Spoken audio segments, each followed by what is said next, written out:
rivers and lakes are shared by more than one country with great potential for conflict. Iraq is known for its great rivers of the Tigris and Euphrates, but both have their sources in Turkey, where giant dams retain much of the water they carry. And Ankara is planning a further project despite the fact that its neighbors Syria and Iraq are already suffering water shortages. The area of Basra along the lower reaches of the Euphrates used to be famous as the region's Garden of Eden. Now it is threatened by desertification. The Garden of Eden has turned to dust. This area in southern Iraq near Basra used to be a riverbed, but nothing's left here between the Euphrates and Tigris rivers to suggest that this was once home to one of the biggest wetlands on earth, fertile enough that Bible scholars say it inspired the notion of paradise itself.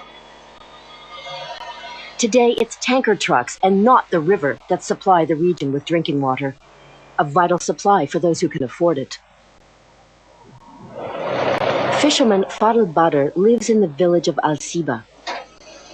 He has scraped together enough money for fresh water, which he fills into barrels at his home. We have to buy drinking water. Filling a barrel costs about $15. Before we had water from the river, and now we have to pay for it.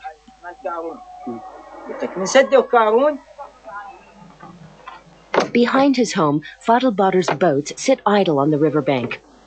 Ever since neighboring Iran diverted the Karun, a tributary of the Euphrates, it's been hard to catch any fish. The petrochemical factory across the divide doesn't make the fisherman's life any easier. Oil seeping into the river has damaged the fragile ecosystem. I used to earn $30 to $40 in a day. Today it's 3 or 4, if anything. It's not worth it anymore. There's less and less water. If that keeps up, we won't have anything left in 2 or 3 years. It seems his fears are becoming a reality.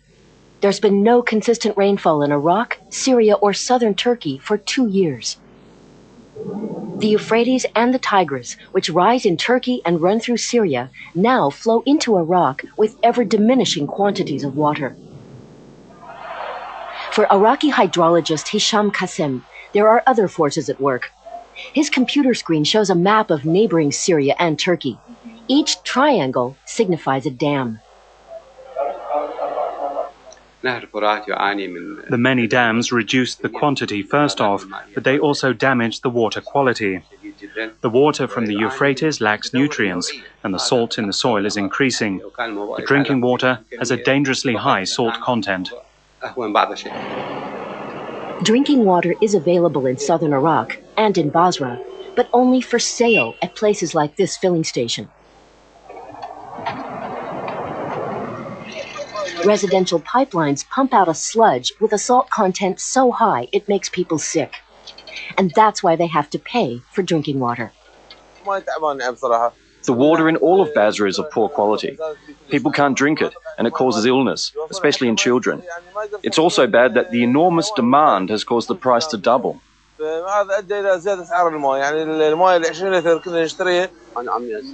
water we have here is bad. You even get rashes from it. Not even the animals want it. And you can't use it for farming. The plantations of date palms around Basra used to thrive. Now, many are lacking fresh growth. Each palm tree needs 8 liters of water per day, but they often don't get that much in a week. Only a third of the date tree population here remains. Many people in this region live off the land, like farmer Hassan Khalaf. He says the drought is a catastrophe. This is my land. Look, everything has died off. And that's what my neighbour's land looks like. Thousands of hectares. Future deserts will emerge here if nothing gets done.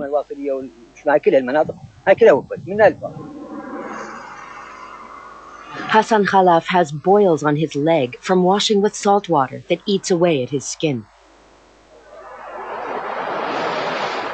Nature had equipped this region with an elaborate irrigation system. For thousands of years, the force of the Shatt al-Arab River, formed where the Euphrates and Tigris rivers converge, pushed back the saltwater from the Persian Gulf. But now, without the pressure of fresh water from the Shatt al-Arab, salt accumulates in the ground, scorching the soil and transforming once fertile land into desert. Now there's disconcerting news at the town hall in Al-Siba, a village in the arid region. It's confirmed that people are leaving the area. It's an exodus. I pray to Allah. But if nothing happens, then people will leave in droves. Those who can afford it are already gone. And those who stay only have hope left. To stop the exodus, the Iraqi government is negotiating with Syria and Turkey for more water. At the same time, a multi-million-dollar pipeline project is planned to supply sufficient water to the arid region. But that's a long way away for fisherman Fadl Badr, who receives a delivery from the water trucks every morning. Even the simple task of making tea can mean he has to ask a neighbor for fresh water. Today they can afford it, but their fears remain. I'm scared for the future. I'm afraid about having to leave the village. Moving to the city, there's no security there. What would we do in the city? We fish. We can't do anything else.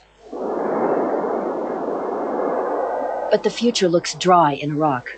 Hydrologists predict that water will become even scarcer over the next decade. It could be a long time before the Garden of Eden is a green paradise again.